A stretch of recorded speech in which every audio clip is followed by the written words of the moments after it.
Wantage, though, in the sense that the MP constituency, the parliamentary constituency, so that does include the towns like Faringdon and Didcot and others around more smaller villages like Steventon. But so that's sort of how we do it. And I think we've got a great lineup. For me, I think it's all around partnership. It's quite interesting to see that the three charities that we're going to be talking to have got partners across the town council, the Chamber of Commerce, community action groups, and lots of local volunteers. So I think it will be a really interesting conversation around how partnerships are working during this time. So it's really good to have a change of not just charities, but some of the other organisations that are working hard around the county. But as normally happens, I'm just going to share a few slides on how we've been doing with the Resilience Fund, and also a little bit of insight on Wantage, because I think that's probably a good place to start before we head off into the conversation. So I'll just share my screen. Hopefully you will be able to see that.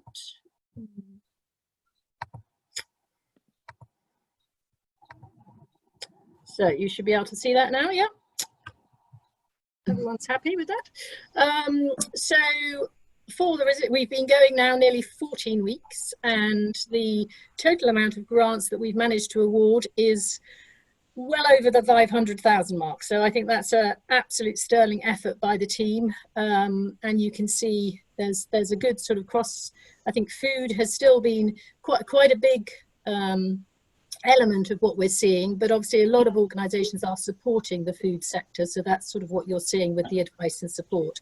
How do people link into those organisations that are able to deliver the food, and what other help is around in the county. Obviously we're still being highly supported by the National Emergencies Trust, which have been funding the majority of our grants to date, although you can see that the OCF Resilience is now coming in there too. So thank you to all our donors that are making that possible. We couldn't do it without them. But just looking at the split by the county, it's really interesting as we're going to be focusing on Wantage today. You can see that over 10% of the funds have actually gone out to the Wantage area, which is obviously why we have some groups that are here able to talk to us today. But I would say it's looking fairly reasonable around the county. Actually, we seem to be reaching out with the similar amounts across all areas. So obviously Oxford East, where the bulk of the population is, and many of the charities are based, but it's pretty well covered there. So just a little bit of background on Wantage. One of the things that I think many of you are aware that we do at the Community Foundation is we spend a lot of time looking at data and trying to understand what's actually going on in communities around the county. And we do that by taking lots of insight reports. We pull together over 800 different data sets. Luckily, there's an amazing tool that enables the team to do that. It's called Local Insights. And we can produce some really quite whizzy information. But I just wondered, does anybody know the population of the Wantage constituency that we're looking at? Obviously, it's popped up on your screen. But I don't know if that surprises you to think that there's 120,000 people living in that area. Perhaps what is most interesting, though, is that the number of young people from sort of 0 to 15 almost matches the number of people that are over 65. So that has probably quite a lot of impact on community activity and whether people are feeling that there's enough to do for all parts of the community, because the rest of the population are working age. So I think that that's quite an interesting statistic. And we know further into the area of Wantage, so Didcot, that this idea of having lots of young people is actually something that we're seeing quite a lot in that part of the county. Not surprisingly, as an area, it is not very diverse, and the majority of the population are white British, and that means that less than 8% are either non-white British or from other ethnic minorities. So, but that's fairly typical of Oxfordshire as a county too. Perhaps what's really interesting for our sort of conversation this afternoon is that the Red Cross, following sort of COVID-19, have created a new index based on what they would like to call food vulnerability. where they felt that people were either in low incomes or vulnerable to food poverty. And when you look at a map like this on Local Insights, the team would always tell you anything in the red or very deep red highlights sort of deprivation. And as you can see on this index, there's actually quite a lot of dark areas. The little purple houses that you can see represents charities that we're aware of. And the ones on the call today, the very big, the one that's there that has a number 2 in it is obviously Wantage, and we have 2 groups talking to us from Wantage today. And another one up there is Faringdon, which is obviously the Faringdon Volunteer Centre. There's the Milton Parish Church, that's the Parish Council. So that's another great community effort. But obviously in the red dot, you've got sort of Sophia, who we've talked about a lot. So this area, obviously very lucky to have Sophia actually housed in this part of the county, especially where there is a high vulnerability to food poverty. So that's that little graph. This little chart again is, there's not so much red, but you'll see that the houses and other things, there isn't a lot of what we would call charitable effort. And that's another index that's been set up on Local Insight, just actually trying to help us understand where there are communities where maybe there isn't as much civic infrastructure as we would like to see. So given what we know about the population in this area being lots of young people and older people, there is sort of higher tendency perhaps to isolation and maybe lower levels of participation in community life. And that's sort of what this map is sort of highlighting. So I think one of the great things about some of the grants that we've been able to award is it's suggesting that actually we need to continue to support organisation in this area because there could actually be a greater benefit if there was a lot more infrastructure of that nature. So that's just a little snapshot really of Wantage. We have a lot more detail, and I think we can share it following the webinar later today or tomorrow, but it will be on our website for anyone who wants to see more of the information, and very useful for organisations if they're putting together funding bids. Some of this might be helpful to support the evidence of need in the area. So that just brings me on really to welcome the 3 speakers that we have today, and I'm delighted that we have Jim Mitchell from what is being called the Wantage Coronavirus Support Group, not an easy say. Kiera Bentley, who's been a regular on the webinars from the Faringdon Volunteer Community Support, and Jez Elkin from Sustainable Wantage.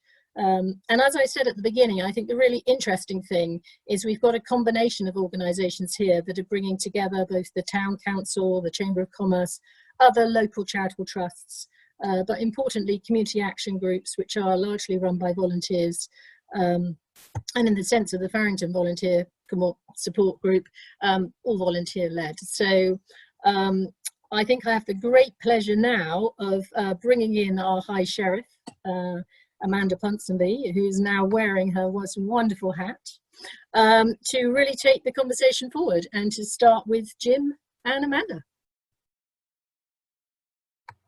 Amanda, I think you're on mute.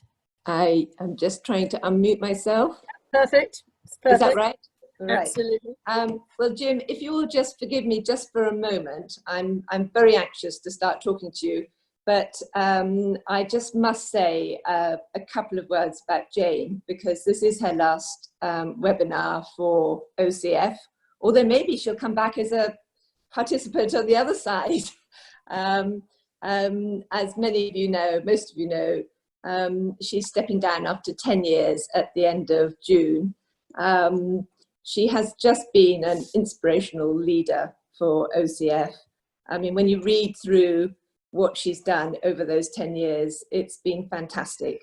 And when I first met Jayne and we talked about the possibility of me playing a role in OCF's 25th anniversary year, certainly neither of us thought that it would be completely in lockdown and we would be Zooming and not seeing each other. And you know, my first sadness was that I wasn't able to celebrate 25 years of OCF. But it's been such a pleasure for me working with Jayne.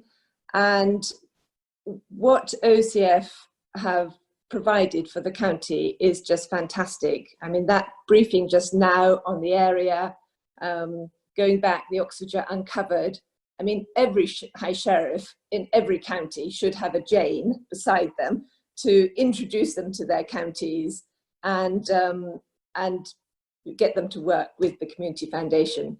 And of course, when the pandemic struck, Jayne just didn't sit back. I mean, within seconds, you know, she was that leader that everyone needed and swung into action. The money was raised, over £500,000 worth of grants given out now. It's just amazing. And I could go on, but really I've got to talk to the charities. So I put my uniform on today, not just for Wantage and Faringdon, although they are very, very important, but I thought that I thought the High Sheriff should be wearing her uniform to say those few words about Jayne. Your energy has just done so much good for Oxfordshire. You've made a difference to so many people's lives, and they have been so lucky to have you. And from my personal point of view, thank you so much, Jayne. Oh, thank you, Amanda. You know I don't like surprises, so that was a surprise. I know. Anyway, I will move on to Jim, who has got the most wonderful background. I can't, there we are. This sort of green background, Jim, looks wonderful. But please, will you tell me all about how your support group started? You sprang into action as well. Yes, certainly. Well, it was a joint project which was formulated by Wantage Town Council, Grove Parish Council, the Ray Collins Trust and the Chamber of Commerce in Wantage to respond to what we knew was going to be a big problem. I think I got into it personally because last Christmas, I don't particularly enjoy Christmas. It's too much eating, too much lying around. So I went to help Ray Collins with his Christmas dinner for vulnerable people, and I think that's how I was dragged into it. So it actually, the support group sort of started off before the pandemic hit, or round about, yeah, almost the same time, but perhaps just we knew there was going to be a lockdown, and so it was to respond to that, really. And did you very quickly gather volunteers around you? I mean, did people step forward very quickly to help? Yes, we did, and we were very lucky because a few of the people were very tech savvy, and we had a terrific network of mobile telephones and systems where people could buy things, where people could pay for things. You know, those that had to pay, and we could buy things, and it was a terrific network. It worked really well. And so, do you think you've noticed in Wantage new friendships being made and new connections and helping people who perhaps you weren't aware of before? Yeah, certainly. I became aware of other groups in Wantage and what they were doing in terms of helping particular groups. Yes, I think it did expand my my knowledge of very nice people, very good people. Yeah. And so, is this a support group that is going to carry on?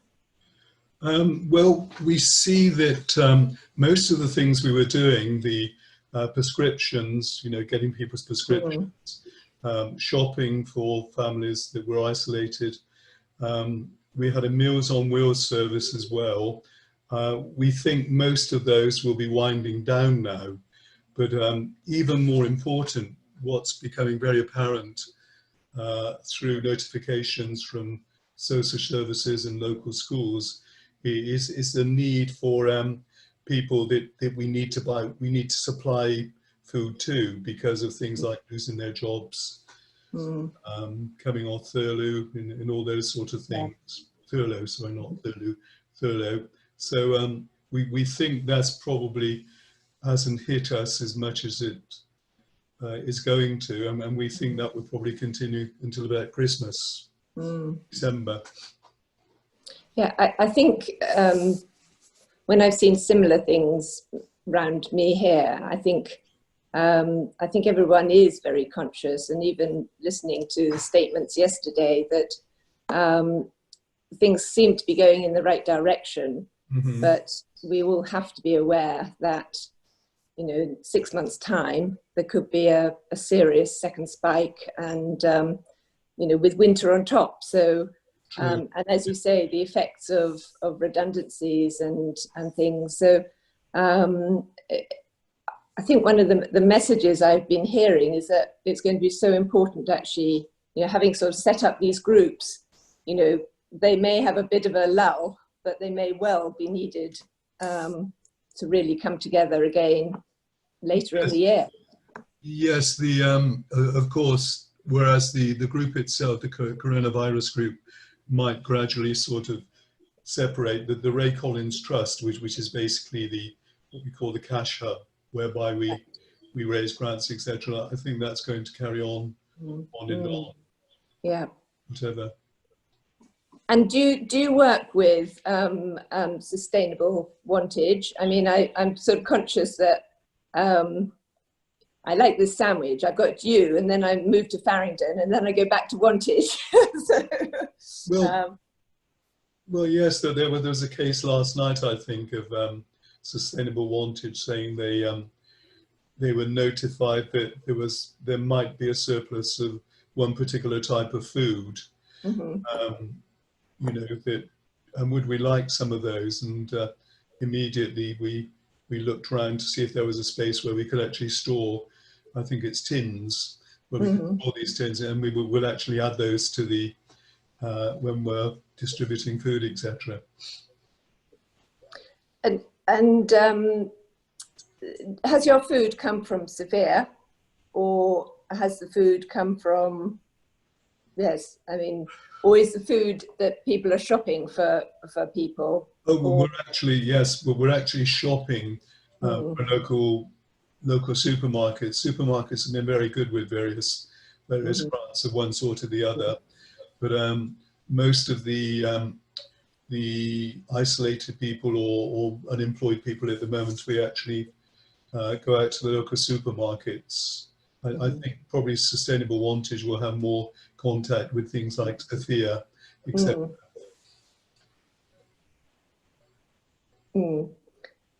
And have you been working with the church? I'm not actually aware of any.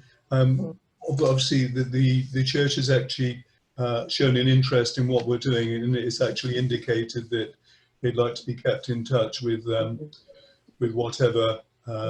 whatever needs we might have in the future. But it's mostly through schools and social services that we get notifications. Right. As Jayne hinted, it has been wonderful to see so many different groups that play important parts in our society all coming together. And I sort of like to think that the silver lining of this pandemic will be that there will be meetings all over the county or even country of local groups where new friendships have been made, you know, and people have been sort of maybe slightly, well, not ignorant, but, you know, you go along one path and someone else goes along another path, but this has brought everyone together, and there must be those links, you know, are so important, and hopefully will be strengthened. So yes. Anyway, and so just before, how many people have you had sort of in the team? At different times. Obviously, what's been happening recently, lots of people have been going back to work, so we have to constantly refresh the volunteers. But at any one moment, you might have about, each week, you might have about 30 or 40 different people. Incredible. Doing Incredible. these sections. Well, if you think about it, you know, there's been about 1,900 items of medicine, etc. We've had 1,500 calls, and as I say, several thousand different shops for different individuals, etc. So you did need those. And have you stretched outside Wantage to some of the neighbouring villages, or is it just been in Wantage? We go 8 miles in and around Wantage. Right. So it's a big area. It is, yes. I mean, I think that reaches as far as Steventon, and I think Faringdon's 12 miles, is it not? So certainly Stanford and those villages over there, we will have been delivering to. Yes. Gosh, the as you say, the people, none of us could have done any of this without those technical people who managed to, you know, get the information in and just organise even the deliveries, how to do them in the most efficient way. Yeah. Some very So, clever chaps, actually. well, I think it's absolutely fantastic, and like I say on most webinars, I'm really keen to when there's a little bit more relaxation, come down to every corner of the county. I joined a conversation with the town and village parish clerks recently, and I thought, actually, I'll get hold of the clerks because they're quite important in a town or village, and see what I can do. I will actually, surprisingly enough, a family friend is going to be I think the new curate in Wantage. And actually, we've had a request, our family, to come and paint his walls. So actually, I am going to be wielding a paintbrush this weekend down near Wantage in our face masks, I think. So I'll be able to see the veil. Anyway, perhaps I'm so bad at keeping to time on these, but perhaps I should move to Faringdon. But congratulations for everything you've been doing, and as I say, I'd love to come and meet you all before too long. It's a pleasure. Thank you.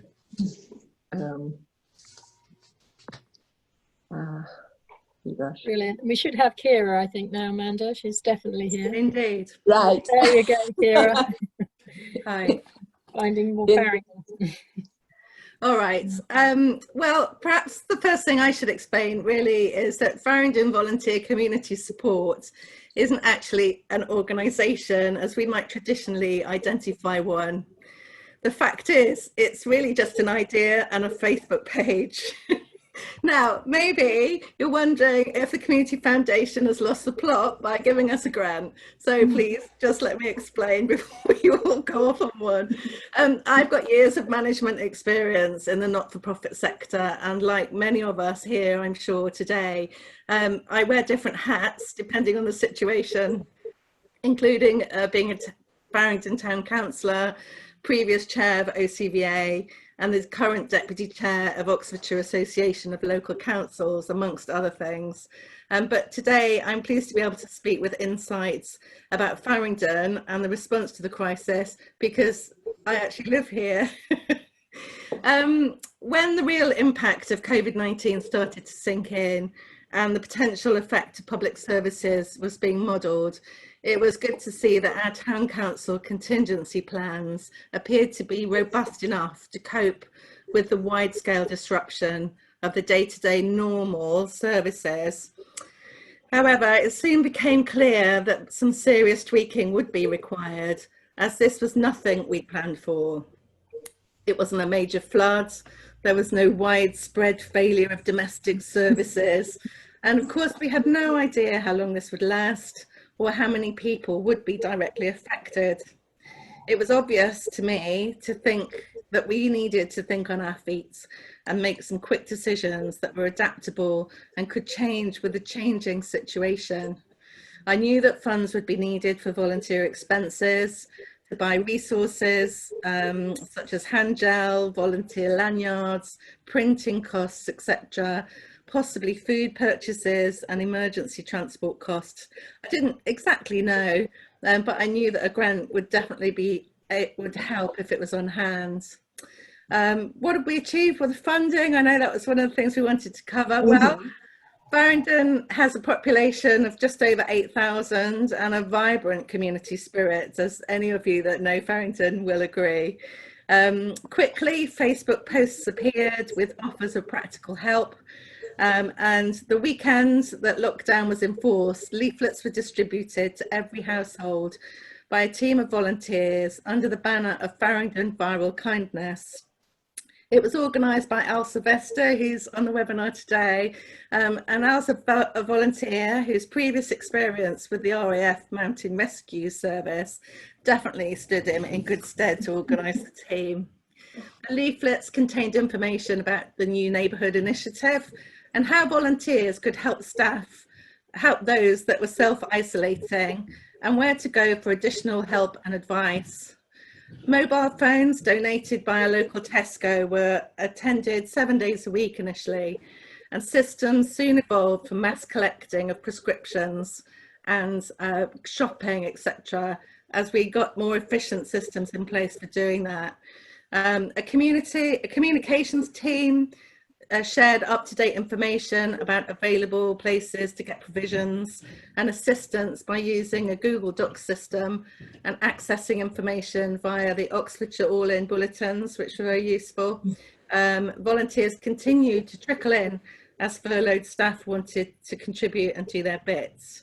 All this happened extremely quickly, and I think we can thank effective partnership working with the town, district and county councils, linking with our local Vale of the White Horse medical practice management team and other established agencies need a mention, like Citizens Advice and Wantage Independent Advice Centre, who all got mentioned on our leaflets. There is no doubt that the volunteers of FVK and their amazing efforts did alleviate extra burden on stretched established services. Not just that, I really think it gave Faringdon's wider community confidence and comfort that some support was there should they need help, or even just a friendly chat at a time when friends or family couldn't visit. In actual fact, FVK has not used much of the funds. Gifts in kind have been donated and volunteers have not claimed reimbursement for expenses incurred, but it was great to have that buffer there if we needed it. Faringdon's Family Support Centre, the place, has had to adapt to new ways of working, and they assist some of the very vulnerable young families in our community. Things like breastfeeding tutorials are happening via Zoom, and the toy library has been in great demand, as I'm sure you can imagine, and obviously the logistics of cleaning and transporting equipment at this time has been challenging. Informal volunteer effort has been drawn on to back up support in lots of different ways. Domestic abuse cases requiring additional support and victims of domestic violence being moved into our area have drawn off resources that would have previously been supplied or loaned via other informal networks. People lend stuff that they know is happening, or give stuff willingly, but obviously that couldn't happen. People couldn't collect things from the doorstep, etc. Other support, such as the church groups, are not able to physically meet, of course, which has left a void being filled by informal volunteer effort without the umbrella, perhaps, of an established organisation. And again, like Wantage, Faringdon Food Bank has seen a very big increase and more than doubled in people as visiting and needing food as people become destitute, really, with little or no income and debt arrears mounts. Identifying ways of practically helping, not only with food, but also identifying and triggering signs such as ill health, high levels of depression and anxiety. Let's identify those and make referrals, giving support as and when appropriate. Our community bus service obviously had to stop, but we're aiming to get that back on the ground soon, and that's volunteer led and manned. And we'll be looking, for protective equipment for them, maybe a sanitary station with gel and things like that to help people be safe. Yeah, I think that probably gives you a good overview of what's happening in Faringdon. It sounds wonderful, a real military operation. Yeah, and I mean, they're always the best, I'm afraid. They the armed forces know how to run things.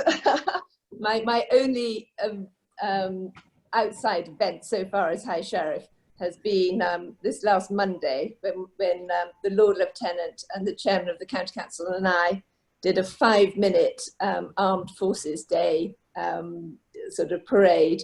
But even then, and it was only 5 minutes, no public or anything, but you can imagine it was just perfect.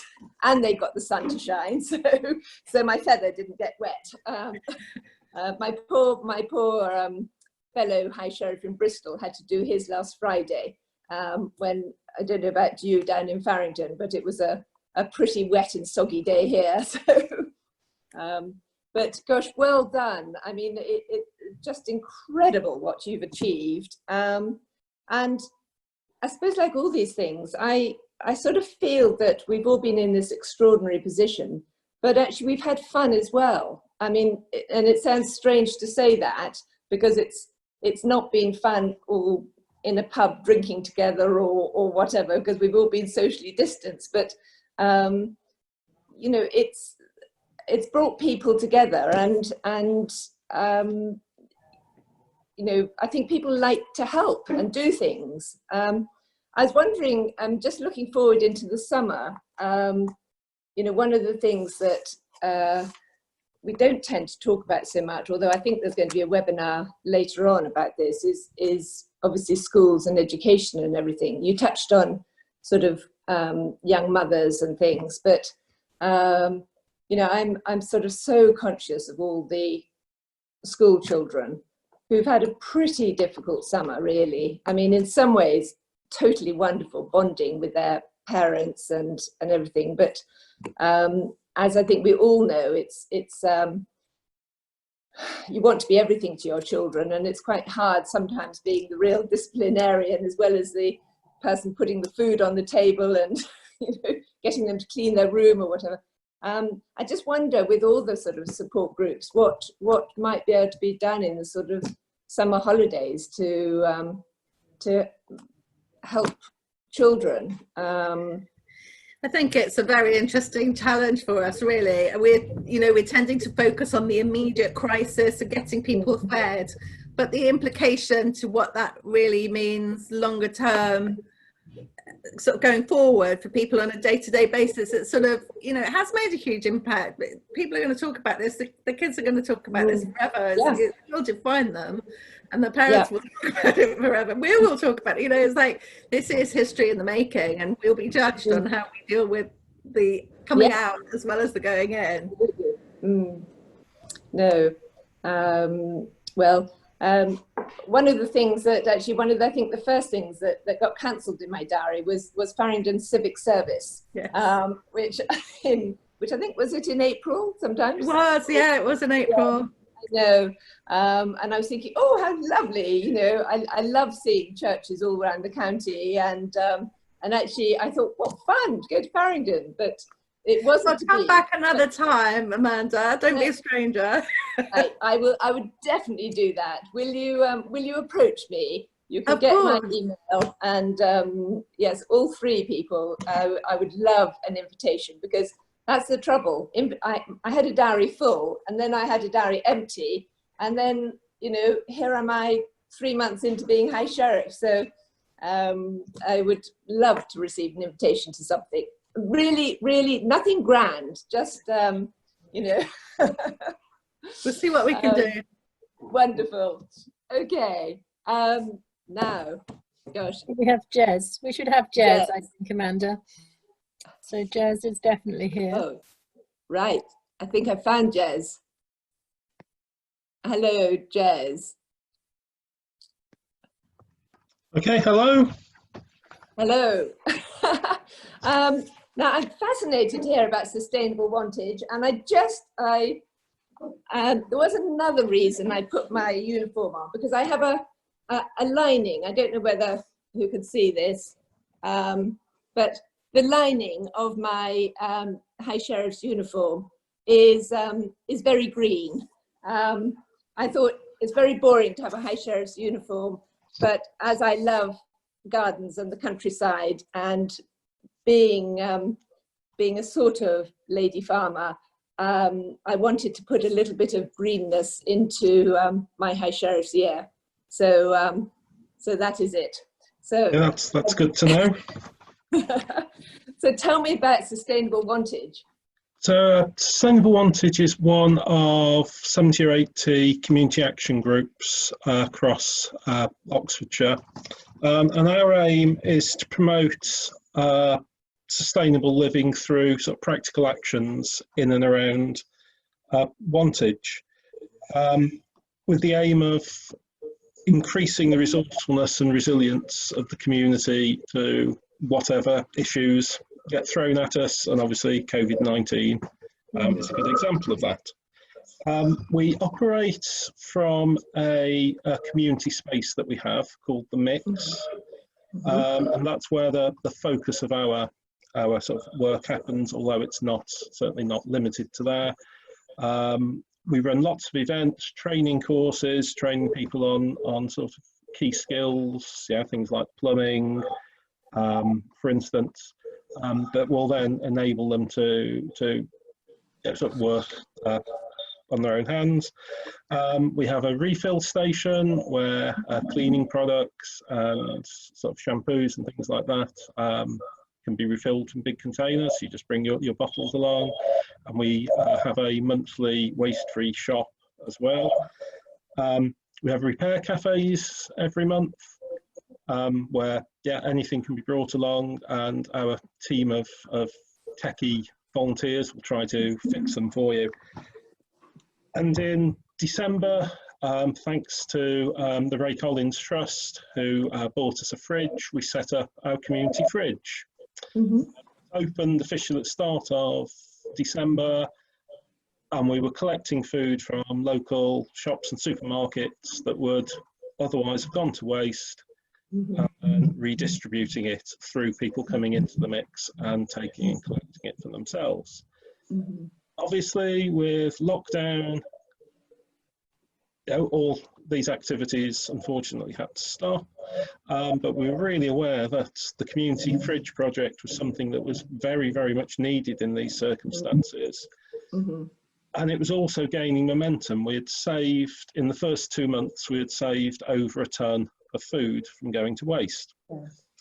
So Joe, who's our mix coordinator, quickly moved into gear, thought about what we could do, and decided that we could take the fridge out to the people, basically, so we could run a doorstep delivery service, continue collecting the food that was going to waste, and then bag it up and get it out to people. So the first challenges were all of the procedures that we needed to go through to enable that to happen.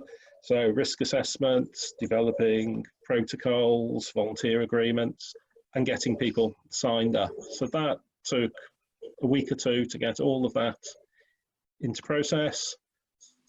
And then the delivery started. So we've had collections from the Waitrose and Sainsbury's in town, from Tesco's in Grove and in Faringdon, that's my list, from Sophia and from the Oxford Food Bank and from M&S in Didcot.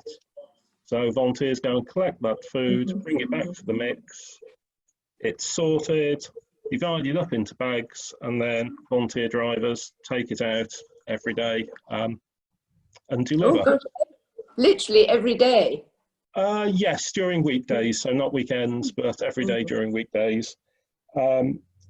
We started off by trying to sign up families, got completely inundated straight away, and so then went through other organisations such as the Little People Charity, the Wantage Independent Advice Centre, Ray Collins Trust, Sovereign Housing, for instance.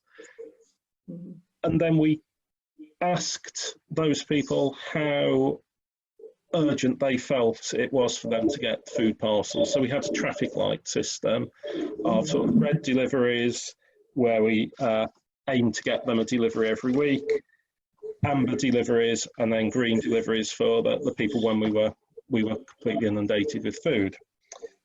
We got 266 households signed up, of which 50 are red category and 101 are yellow category. And in the first 12 weeks of lockdown, we made 2,459 food parcel deliveries.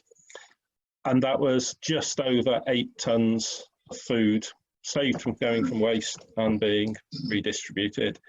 All this done by a team of 32 volunteers, which I think is quite astonishing. That's just incredible. And do you, I mean, I think this whole Community Ladder scheme, I mean, I've spoken to Sophia and everything. I mean, I think it's so important to save the waste and everything. But actually another skill, I do think that we probably all need to think how one could help, is actually teaching people to cook who perhaps sometimes have just relied on, instant food. Food, it could be much more economical if you cook a few things together. It can be, something that spreads over 2 or 3 days rather than just opening some cans and everything. And do you ever, I mean, at the Mix, would you ever run sort of cooking lessons? And we have had sort of a cooking demonstration evening. We've had, I'm a bit of a forager, so we've had sort of foraging collections and then sort of cook-offs. We are quite limited in the space for that sort of activity, so we have to have sort of tabletop electric rings and that sort of thing. It's something that we have looked at, certainly. Also allied to this is not wanting to for our repair shop volunteers to be bored, for instance. So we put an appeal out for old laptops and tablets, because we're aware that there were a lot of young people trying to carry out their schoolwork who had no access to computers. So we've had 24 laptops and 5 tablets reconditioned by our repair shop volunteers, and they have then being distributed out to people who need them to carry out their schoolwork, for instance. So we have been able to do some of our other work as well at the same time. I mean, I think there's been a similar thing up in our village and town up here. I'm not very sort of tech-minded, and I tend to sort of try and keep something and just carries on. And actually then, of course, when Zoom started, I realized that I didn't even have a camera or anything on my computer. So luckily I have got an iPad. But I'm very aware that a lot of people do change laptops and things very quickly, and it's so important that, just like food, these don't go to waste. So that's fantastic. I love the idea of your repair workshop. Perhaps you let me know when it starts again, and I'm going to bring something down. There will almost certainly be repair cafes much nearer your home as well. Oh really? God, I've never heard of it before. The CAGs operates repair cafes. Really? So, I think it's a we'd fantastic love you to idea. come and visit us, but there might be one that's less of a drive for you. Yeah. No, it's such a good idea.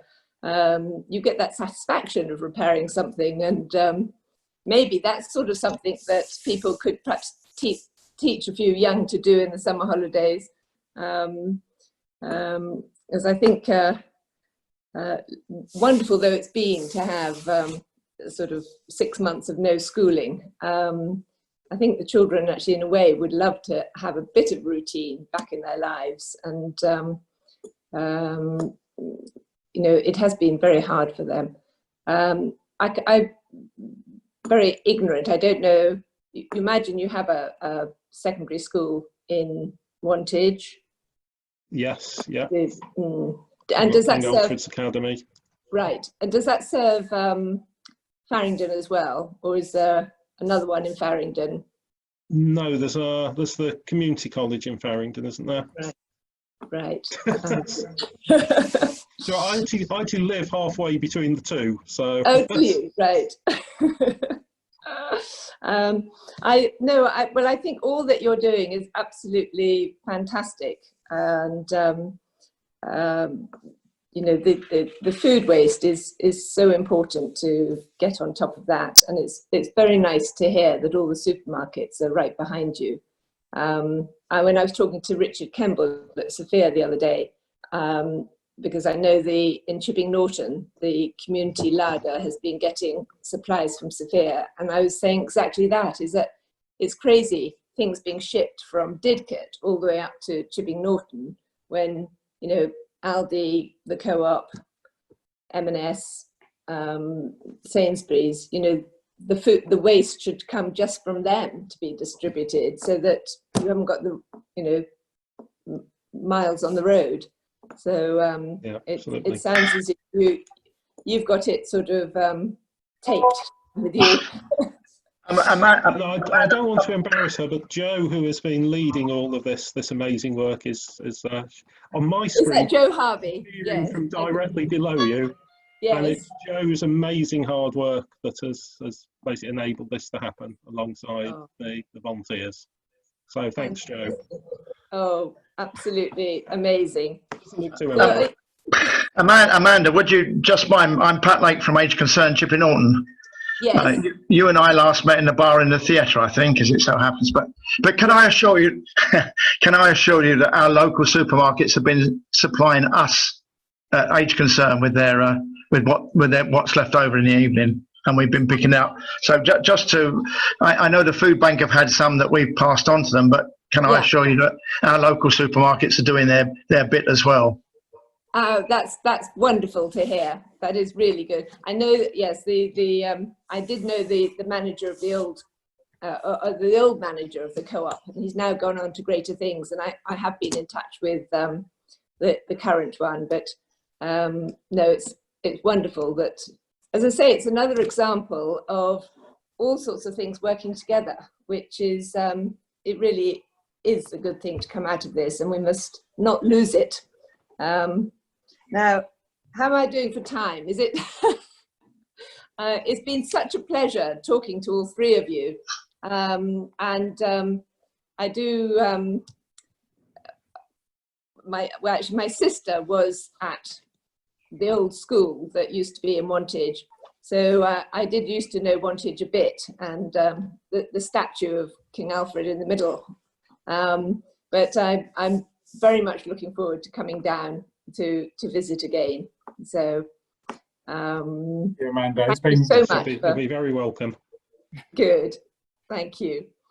Thank you, Amanda. It's been a really fascinating series of interviews, I think, and really good to hear about the great work that everyone's doing. And if you've been keeping an eye on the chat, there's offers of free iPads and various other things going on there. So, and lots of shout outs about repair cafes all across the county, which are probably closed down at the moment, but will be getting up and running again soon. Before we close, I just wanted to take the opportunity to mark, as Amanda did at the start of the interviews, the fact that this is going to be Jayne's final webinar. And I can remember 10 years ago, I was Director of Services at Age UK Oxfordshire.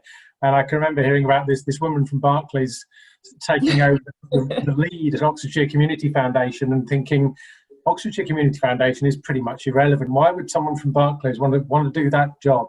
And I think it's pretty obvious now that Jayne saw the potential that Oxfordshire Community Foundation has, and over the last 10 years, through a huge amount of hard work, incredible vision and ambition for the sector in Oxfordshire, has transformed the organisation and helped transform the sector, and put us in a position where we've been able to have a truly phenomenal response to the COVID crisis in Oxfordshire. And so I'm incredibly proud and slightly petrified isn't too strong a word, but daunted by the challenge of taking over from Jayne, but really feeling incredibly privileged to be able to do so on an interim basis over the next 6 months. So thank you, Jayne, on behalf of the sector for everything you've done. It's a real privilege to be taking over from you. Gosh, I hate surprises, and they sprung this one on me. But no, I mean, I couldn't have done the job the way that I've done it without the wonderful work that you all do in the community. And I think what's been really exciting about the webinar series that we were able to introduce is just today seeing the chat. Actually, that is incredibly humbling that people everywhere are offering support, and this idea of joining up and becoming a much better force for good when we do things together. So I think that Oxfordshire has such a great opportunity to really, really thrive because of all of this, and hopefully we can keep, bringing the sector together and raising money. And I know that Adrian and the team, they call themselves Team Awesome for a reason. They all work incredibly hard, and I couldn't have done it without them. So it has been a privilege and a real opportunity for me. But I think 10 years is a time to give someone else the chance to have what it must be one of the best jobs in the county. So thank you, and I hope that you will continue to enjoy these, especially Amanda's tour around the county by Zoom. I think we've got that going now, and keep the chat going. So thank you from me. I really appreciate the comments and the kind words that people are sending. So thank you indeed.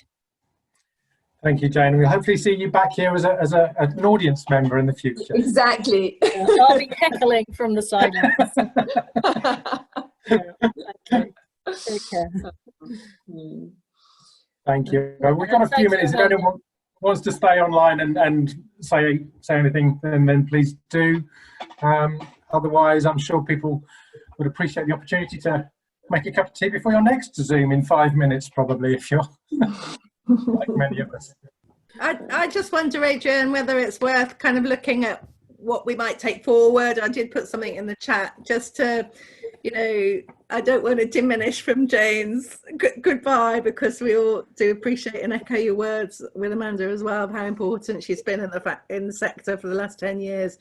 But I think we've got a lot to learn from the experience that, this whole COVID crisis, the speed at which community activity can be brought together was shocking, unprecedented in terms of volunteer recruitment numbers, and how these sort of organic structures have come to light and not required formal monitoring, and those of us that are sort of hardwired to deliver that found it very uncomfortable, I think. And I'm still hanging on the coattails of Oxfordshire All In, who desperately tried to collect information and demographic about who was volunteering, what ethnicity were they, all that sort of background bump, which isn't integral to the core operation, but actually hugely interesting and important for some part of the sector to get our heads around what's really happening and how we can capitalize on that. And I think that's been interesting. There are lessons about safeguarding that we can learn. There are lessons about challenging the community with a different model of volunteering perhaps. And I hope the foundation can go some way of encouraging that dialogue ongoing. We're thinking a lot about learning from the response. I mean, in one sense, it's possible that we may need to have a second phase of the response in the autumn or winter. So that's very much in our minds, and making sure we understand the impact we've had, the benefits we've seen, and also the learnings we need to take from the initial responses is something that we've been talking about in the team. And I suspect we'll want to pick up on in a webinar at some point in the future, as well as through other evaluations and reports and so forth, to make sure that we're capturing the good and also the learnings that we need to take from the crisis. So thanks. Anyone else got any thoughts or comments?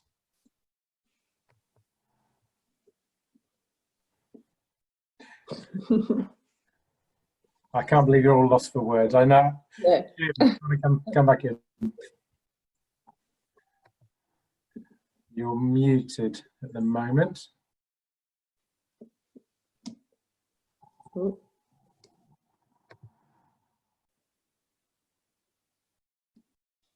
Kate, can you unmute Jim? Host, I think you have that ability. Oh. Muted. There you are. Okay, can you hear me? Yes. Oh, you can. Yes, the thing about what further help do you need to carry on, e.g. partnerships and funding. If you have any ideas where we've raised 50,000 and spent 30,000, I think we're going to need another 20,000 probably before December. If you can supply us with any hints and tips where we might be able to apply for further funding, it would be appreciated.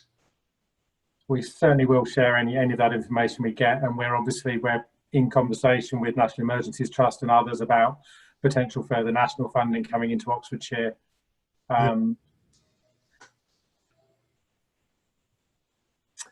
I think one of the challenges, I think, Jim, probably you're experiencing as well, is a lot of these funds want very tight criteria of where and when the money will be used. And certainly something we valued in Faringdon is having that sort of freedom. I mean, we're talking a few £100s, not thousands, but just knowing that you trust us to spend the money sensibly and in a place that's valued. We've got an external body that sort of acts as a gatekeeper to that cash. It does make a big difference, and I think accountability is one of those, again, it's hardwired in the old system, but pushing the doors to challenge that is something that we could do as a sector. And we make that case when we can, obviously, as you can imagine. But if you're talking to government departments, they need to demonstrate that public money is being spent effectively, and that's a balancing tightrope act we have to try and walk with them. And with the reputation that, you know, doorstep fundraising, etc., has got, people need to be squeaky clean. Well, thank you, everyone. We're now at time, I think, but it's been a really interesting. Oh, sorry, Jez, yes, you wanted to come in. I just want to raise the point that I think that the sort of the communities will have seen which organisations have stepped up to the plate and made a difference during this time. So I know that Joe has had a lot of comments from the people that we've been supplying the food to, who may not have known Sustainable Wantage or thought we were some sort of fringe environmental organisation, and we've been seen to be delivering what was needed at the time, and there's been lots of comments about they're going to come and volunteer for us, etc. afterwards. I think that's another legacy for the organisations that have been delivering, but we'll see benefits from the community afterwards as well. Yeah, and a good positive legacy for the community, so that's really good. Absolutely. Great note to finish on. Thank you, Jez. Thank you, everybody. Pleasure seeing you here, and we will see you again in a fortnight's time. Thank you. Thank you. Yeah, Bye. thank you. Bye. Bye. Bye. Bye.